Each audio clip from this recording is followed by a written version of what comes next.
ونصلی علی رسولہ الکریم اما بعد۔ سید پرویز شاہ صاحب سے کسی نے سوال پوچھا کہ وہ فرماتے ہیں کہ والدین کے حقوق کی ادائیگی کے لیے دعا ہے،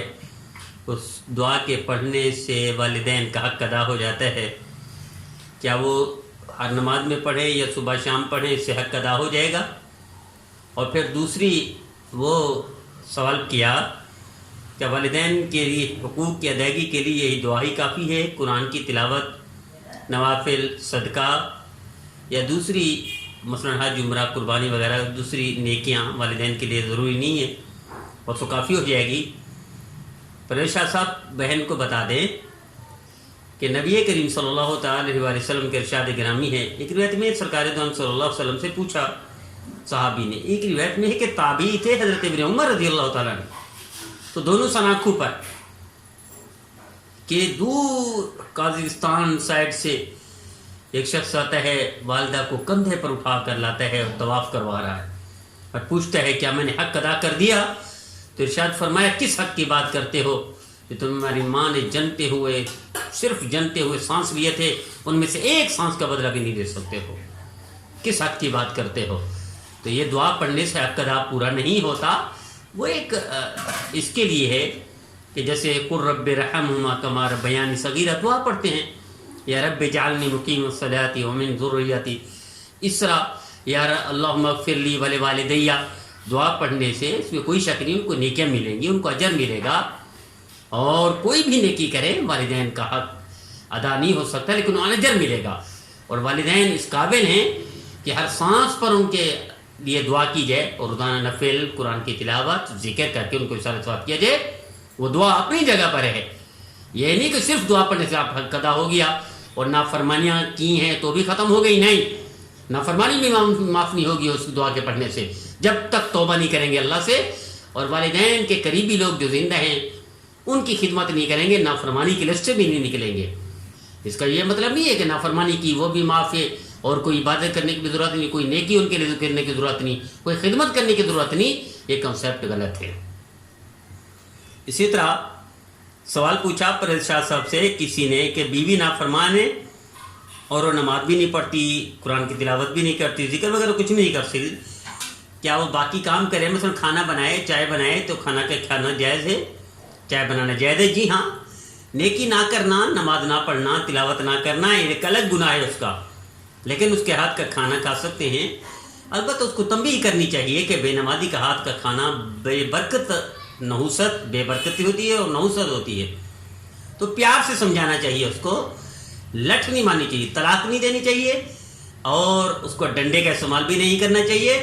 اور اسے میکے بھی نہیں بھیجنا چاہیے کہ جاؤ دفع ہو جاؤ، یہ بھی نہیں کہنا چاہیے۔ دیکھیں نبی کریم صلی اللہ تعالی وسلم کو تکلیف پہنچی ازواج مطہرات سے، تو حضور صلی اللہ علیہ وسلم نے امت کے لیے نمونہ بن کر دکھا دیا، نبی کریم صلی اللہ علیہ وسلم نے ایک مہینہ گھر چھوڑ دیا، خود ان کو نہیں چھڑوایا گھر،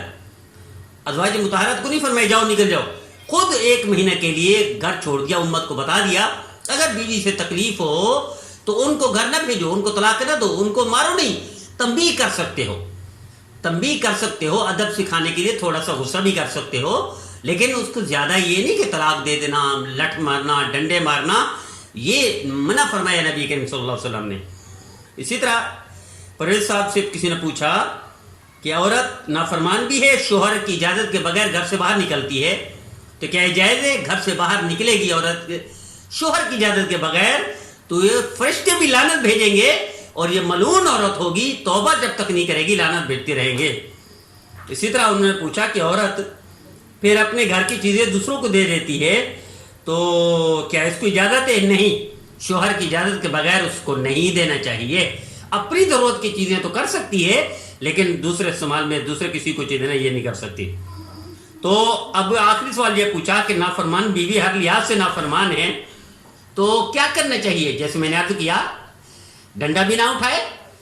کوئی پٹائی وغیرہ کی ضرورت نہیں ہے، تنبیہ کے لیے کوئی ڈراؤنا غصہ کر لے، دکھاوے کا غصہ، تو اس کی اجازت ہے، نہ طلاق کی ضرورت ہے، کہ نبی کریم صلی اللہ علیہ وسلم نے کر کے دکھا دیا، نبھا کے دکھا دیا، تو مرد کو بھی چاہیے نبھا کے دکھائے۔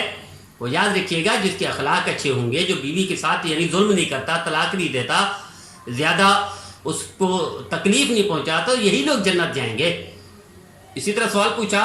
کہ ٹینکر والا ہوٹل والے کو تیل دیتا ہے، کیا وہ تیل خرید سکتے ہیں؟ وہ چوری کا ہے؟ میرے عزیز، وہ چوری کا سامان جس کو دے رہا ہے وہ بھی حرام کاری کر رہا ہے، جو دے رہا ہے وہ بھی حرام کھا رہا ہے، جو اسے خریدے گا وہ بھی حرام خرید رہا ہے، کوئی اجازت نہیں۔ اسی طرح پوچھا کہ میت کے لیے وصیت کی قربانی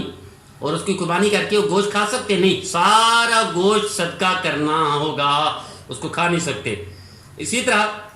قربانی کا گوشت غیر مسلم کو دے سکتے ہیں؟ جی ہاں، اگر ضرورت مند ہو، پڑوس میں ہو غیر مسلم، اس کو دے سکتے ہیں، لیکن بہتر یہ ہے کہ مسلمان کو دینا چاہیے۔ اسی طرح گوشت قربانی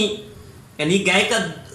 قربانی کے لیے گائے لی، اس کا دودھ استعمال کر سکتے ہیں؟ نہیں، اس کا دودھ استعمال نہیں کر سکتے، اس کو صدقہ کرنا چاہیے۔ اللہ ہمیں نبی کریم صلی اللہ علیہ وسلم کی ہر سنت پر عمل کرنے